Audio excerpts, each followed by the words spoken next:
Hey everyone, in this video, I'm going to show you how to replace the cartridges in a Moen Eva T6420 series faucet. I've done this before and noticed there are several guides online, some more helpful than others. I tried different cartridges and finally found the correct one, so I'll share what worked for me. Step 1. Shut off the water.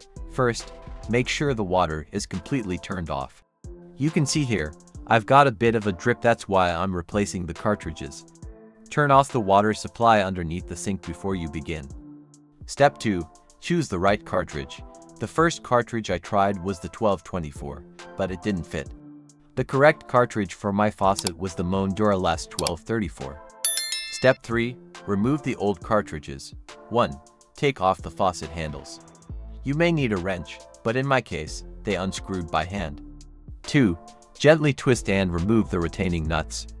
Moen sells a cartridge removal tool, Moen 1472, but you can also use needle nose pliers. 3. Grip the flat sides of the cartridge with pliers. Give it a little twist and pull. 4. The cartridge should come out easily. My hot side was leaking, so I decided to replace both cartridges. Step 4.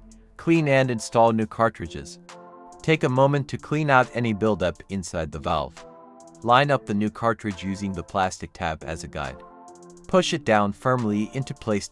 Each cartridge only fits one way, so align it carefully. Step 5. Reassemble. 1.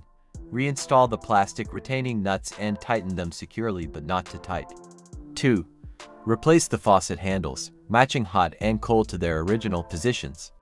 3. Turn the water supply back on slowly and check for leaks. Turn each handle fully on and off. Make sure everything moves smoothly and there's no dripping. Here's the old cartridge full of buildup and mineral deposits. No wonder it was leaking. That's it. I hope this walkthrough helps you if you're having issues with a Moen Eva T6420 faucet. Using the right cartridge, Moen 1234 made all the difference for me. Thanks for watching, and good luck with your project.